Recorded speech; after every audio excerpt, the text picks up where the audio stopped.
Hi guys, Royal Mail Group says that it's making a loss at the moment, and this means that it will not be able to provide workers with the pay increase that they're asking for, a rise that is needed to deal with the cost of living crisis. Now, where is the government minister in all of this? Well, instead of getting involved to bring both the company and the trade unions together, the Tories are taking a hands-off approach. So this has resulted in the CWU General Secretary speaking to the media, and it has also forced the CEO of Royal Mail to give interviews to Sky News. While Simon Thompson did here apologise, it was not for the actions taken by his company, but for the disruption caused by the strikes. Of course, in order to turn the general public against the workers. Have a listen. The first thing I would say is I just want to offer a huge apology to our customers, both our retail customers that trust us to deliver things to the door and also our customers that receive things at the door. And the other thing I would just like to make really, really clear is that we are doing absolutely everything we can to make sure that we protect Christmas, whilst the CW leadership are doing everything they can to destroy Christmas. To destroy Christmas. They're not trying to destroy Christmas. They're asking for better paying conditions. And you're standing in the way of that. And the government is standing in the way of that as well. Mr. Ward said that he would come on this programme at any time to debate with you. Will you come on and debate with him on the programme? I think that what we need to be spending our time on that's a yes or no answer, Mr. Thompson. He's prepared to come on the programme. You say you want to get this sorted out. Can you come on the programme and discuss it with him? I think what we need to be dedicating our time on here. Okay, he's not going to answer that question. He's like a politician. He doesn't want to have a debate. He knows that he will be destroyed in any debate, because on the one side you have the workers saying we need a pay increase to survive, and you on the other side are earning about £62,000 a month. So you're not in a position to tell workers who are struggling to pay their bills, workers who are maybe on universal credit, workers who are going to food banks. You can't tell them, I'm sorry, you need to take a pay cut. And in reality, it's a pay cut. If wages don't go up to match inflation, it's a pay cut. But if you're on £62,000 a month, not a year, a month, then you're not affected by that. Is executing the agenda for change that we need so we can compete and win in the market. We've given our final offer. It is not something that is negotiable, but I'm more than happy to meet Mr. Ward to discuss our final offer. But if it's non-negotiable, then what's the point in meeting with the CWU? You're saying it's our final offer and we're not going to negotiate on it. Then what's the point in meeting with them? What's the point in saying, yeah, we want to meet with the unions, but we don't want to negotiate? Are you just going to have cups of tea or something with them? I think that what the CWU are doing is they are distracting away from the actual core of the issue here.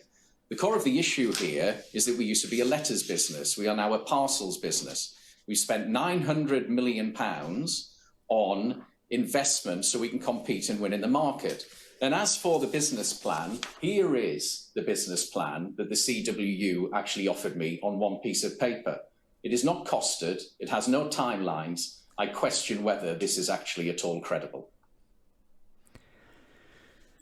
Interesting. Okay. It says here the type of action that the Royal Mail are taking against the workers.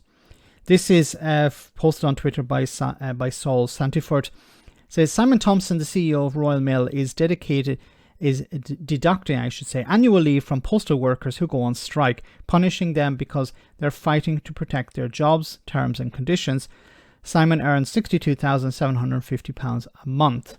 Now, there was a memo sent out by the company to workers, and this is part of it. It says here, therefore, as part of the normal quarterly review of unpaid absence, annual leave entitlements will be adjusted in January to reflect the number of days that colleagues have been absent due to industrial action.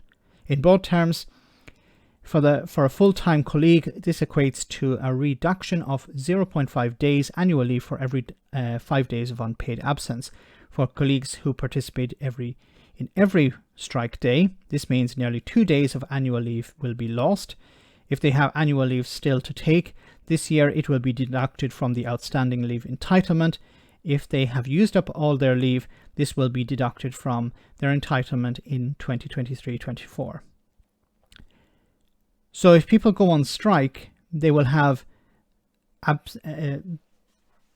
days taken off them, absence removed.